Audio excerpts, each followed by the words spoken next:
up, you guys? Marty Schwartz here with another episode of Guitar Tours. This time I'm hanging out with my friend Manuel Delgado in his workshop where he makes these beautiful instruments. We're going to learn more about it.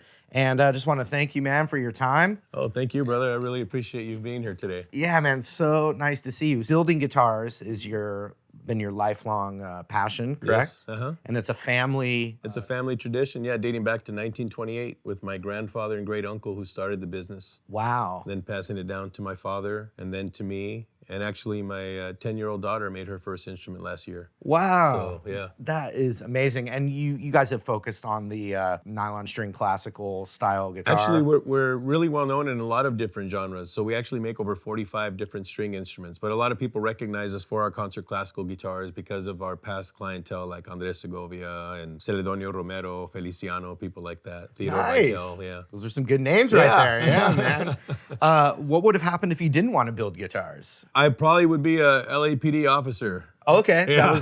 I got you. Yeah. So how do you go from East LA to Nashville? Well, I always say I went from East LA to East Nashville. Ah. So, yeah. My mom and dad actually came here in 1993 on a vacation, and they fell in love with Nashville. My dad said, man, we should open a shop there. So he actually flew here, or I flew here, and he had me looking at some properties. I remember looking in down Music Row. There were a bunch of abandoned music studios back then, which I wish I had bought them back then. Yeah. Went back to California, and unfortunately, it was later that, like within a month or two, that my dad was diagnosed with cancer. So we just kind of concentrated on him. And unfortunately, he lost his battle 3 years later. And I just, concentrated on being at the shop. In 2003, I just said, you know what, why don't we go for it? I felt like, I had my father's blessing before he passed, and my mom was she was sad to see us go, but was, behind us. So we decided to go for it. And we've been here 14 years now. Go back to some of the people your family has made guitars for. Wow, yeah, we've been really, really fortunate. So like I mentioned, Andres Segovia,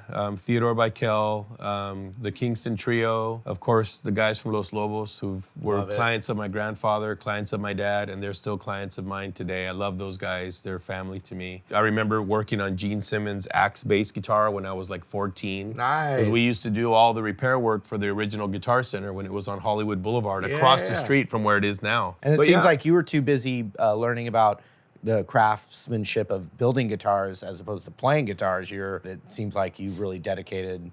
Yeah, my your dad life told me to when I was making young, guitars.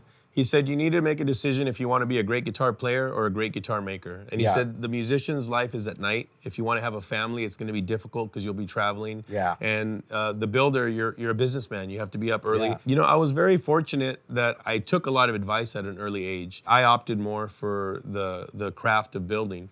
And I can play, as you can see, a little bit, enough to get around, make sure that they're played properly, intonated, everything. Even for me, like you're talking about, we all have these crafts that we kind of have to dedicate so much time to. Mm-hmm. And for me, it was like rock and blues and all that. So even I kind of feel a little awkward, like playing this beautiful classical guitar and not being able to, do that style. Can we talk about that guitar? Yes. So I always say that, God forbid, if my house were to catch on fire, after my wife and kids are safe and the pictures are out, this would be the next thing I would take out. All of the instruments I've built could burn to the ground, but not this one. So this guitar, my dad built it for my mom. It's a concert classical guitar, German spruce top, Brazilian rosewood sides and back, Honduras mahogany neck, African ebony fingerboard, and Brazilian rosewood bridge. And it's a larger classical, as you can see from that. This is what we call our Candelario model, so we name it after my dad. But with this particular one, my dad built it, and he actually finished it in October, the month I was born, in 1979.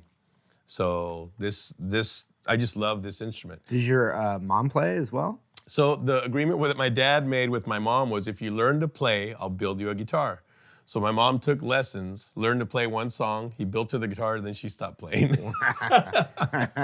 And the Brazilian rosewood, you really can't get that anymore, right? Not easily. Not easily. It's such a burden for a luthier now, because even if I purchase the wood, let's say you're a wood dealer and I buy the wood from you and I have all the proper documentation and everything, but if you forged something, even though you did something illegal, I would still be held responsible and I could be fined. So it's just to the point now where I have a lot of it, but I have some that's, 30, 40, 50 years old from my dad and grandfather. So I don't have receipts, you know what I mean, or anything like that. So if we ever do build stuff like that, it's usually for somebody close. And we have to explain to them, if you travel outside of the United States, you probably will never see it again. You know, they'll seize it. So here's a question I don't think I've ever asked. What's the first step to building a guitar? The first step would be book matching the top. Okay. And cutting the neck. So the neck is made first. The heel is glued. This is one piece. We don't do a scarf joint or glue it. Sure. So we make the neck, we book match the top. While the top's drying, we'll come back and we'll carve out the neck, the heel, and then we cut into the sides with the saw so that the sides can go in.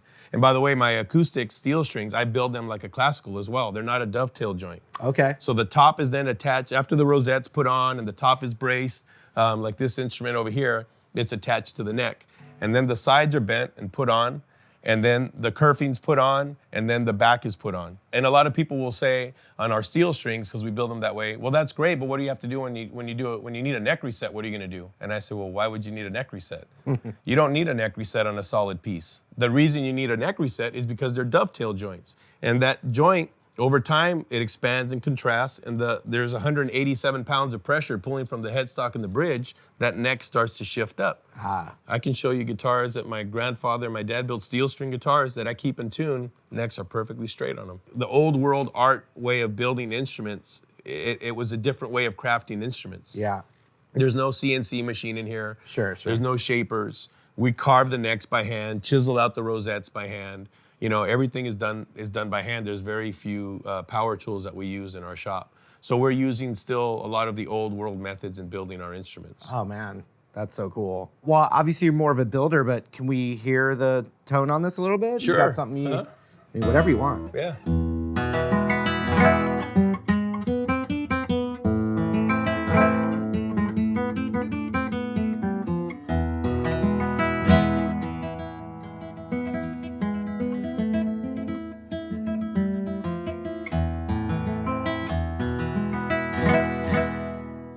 What guitar was I playing in the intro here? What do I have here? So this is a Monica model named after my sister. Nice. And they're flamenco guitars, but this one is what we call a flamenco hybrid. And reason being, because on a traditional flamenco, one, it would have a cedar neck, not a mahogany. This has mahogany neck. And traditionally, they didn't have ebony fingerboards. They had rosewood fingerboards. They were very superstitious, and they didn't want any black woods on the instrument. And then on this one, I had a little fun where I did some cool inlay in the fretboard to make it look like the inlay was overlapping and kind of going under. And there's a tree inlaid on the bottom where your right hand is right now.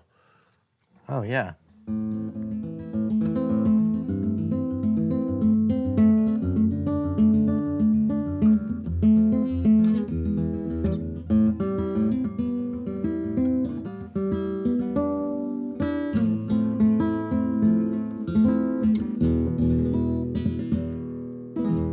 All right, we got two more guitars here Yes, in sir. your shop. I don't know if I'm an expert or not, but this looks like an electric guitar. I did not know you made electric guitars. Well, this is actually, I'm really excited about this instrument. This is the first electric model that we've ever offered. I'm really, really happy with the way it came out. I mean, you know, again, we talk Gorgeous. about wood that tells a story. So this is the wood I was talking about that came from the 1840s from France. It's a chambered body. I did something unique where I created 3 different size chambers in the instrument. I wanted to do something where the guitar was going to be all about the feel and the sound. One volume, one tone. Yeah. Not, you know, 3 pickups and 50 selector switches and all that stuff. And that's great. There's other instruments for that. What kind of pickup is It's it? a TV Jones pickup. Yeah. When I was looking to do something, I realized that Ray Butts, his early pickups that he used to do for the 57 Gretsch, his daughter saved all those plans. And Tom has them now. Wow. So I met with Tom at the NAMM show last summer, and Ray Butts' daughter was there also, and we got to talking. And I said, man, I want you to do a pickup for me. And I told him the vision of the guitar and everything. So he designed that pickup for us. It's got gold fret wire, gold mother of pearl on the side dots, gold abalone shell for the logo, gold Goto tuners, a gold Bigsby tortoiseshell or plastic, you know, but imitation tortoiseshell binding on the fretboard and around the top. When was this one finished? That one is about a week old. Wow. Yeah. Oh, now you know what I have to do. Yeah. Oh, yeah, baby. Oh, we're gonna bottle that. There you go. And then you got the, gold Bigsby, Bigsby. beautiful Bigsby on there, which I'm not very good with, but And then we have this beautiful Todd Sharp amp. Yeah. That just, I mean, when we played it through that for the first time, because I didn't have a proper amp, and Todd came by and dropped it off, and I got a smile from, I mean, I was grinning from ear to ear. So yeah, please, I mean.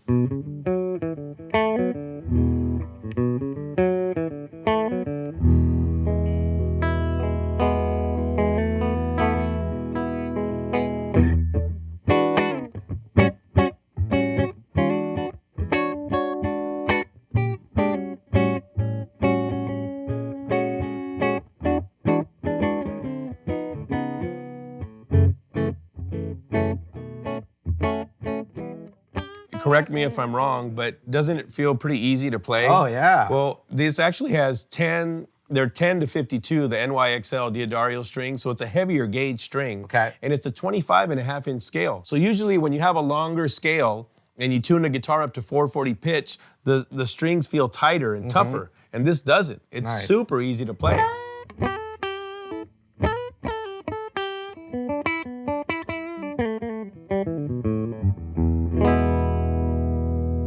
how do you not wiggle one of those when it's there? Right? Yeah.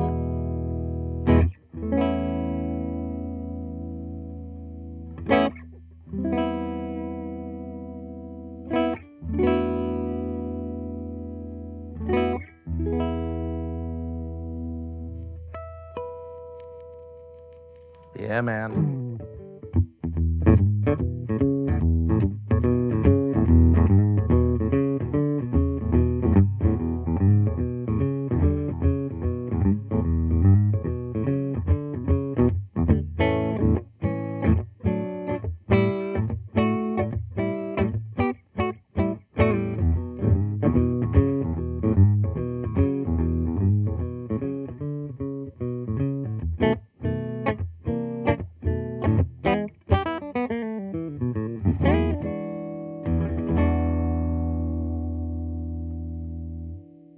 All right, another surprise. I'm looking at a steel string Yeah. guitar here. Oh yeah, but all the way back to my grandfather and my dad, Hoyt Axton, Arlo Guthrie. Yeah. I think even David Lee Roth, my dad made, which I didn't even know he played, but you know, made a matching 12-string and 6-string. What's the story on this particular one that you're holding? So this is our Rosario model, named after my grandmother. It's basically an OM body style. It's got a Spanish cedar top. The binding is palo escrito, which is Mexican rosewood. The sides and back are East Indian rosewood, and it's got abalone shell inlay down the center, and then it's got this beautiful wood inlay down the side. So it's, you know, it's an acoustic steel string, but you can see kind of some of the Latin influence in the way that the inlays and so forth are done. On our steel string models, we put the logo at the headstock. On our classical models, we only put it at the 12th fret and on the heel cap. So just little things like that. And then it's got an African ebony fingerboard and bridge, and you know, we always use bone for the nut and saddle. And yeah, and then this one has a much warmer tone because of the cedar top. I actually made 2 of these. I made a spruce top and a cedar top. I mean, how many guitars on average a year do you produce? So if I was just building, we could probably pump out like in the 40s range. Okay. But because I'm involved in so many other things, and because of we're constantly growing in other areas as well. Right now, we're probably doing only between 12 to 18 instruments a year. Okay. Yeah, and right now we have about a 1-year waiting list. Before you said that, I was going to say that makes them more rare. It does make them more rare, and it's not by design. It's not like, hey, if we make fewer of them. Sure. You know, because I'm happiest when I'm behind that bench. Okay. That's when I feel closest to my father and my grandfather. When I'm working, I literally hear them saying, you know, don't do that, be careful, watch the grain's going the other way, turn it around. You can hear them. Oh yeah, I mean, and so for me, that's when I'm happiest.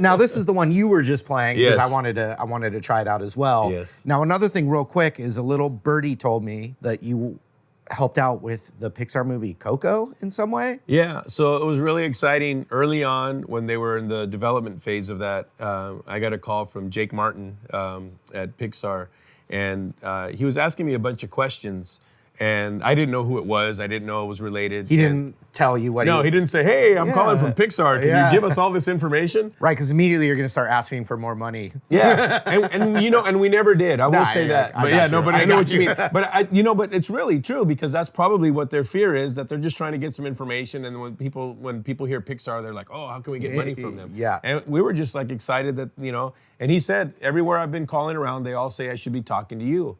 And I kept asking him questions, and then finally he said, "Look, can I fax something over to you?" And I thought that was kind of strange. I'm like, "Okay, fine." So I hang up, wait, the fax comes in, and it's a non-disclosure agreement from Pixar. And I was like, "Whoa, okay."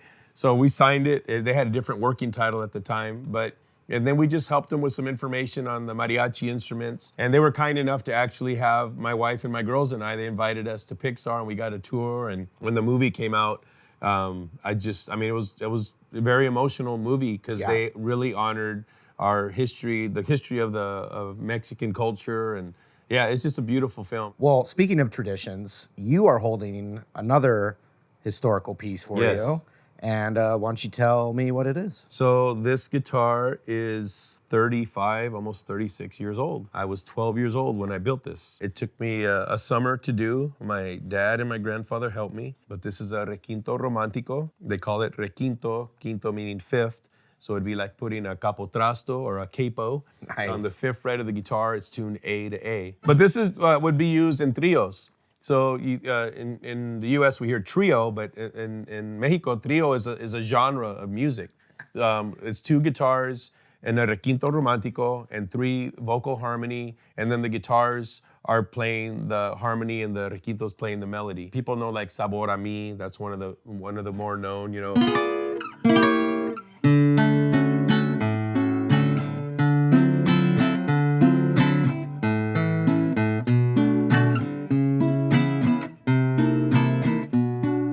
Guitar would be playing that, and the requinto does a up.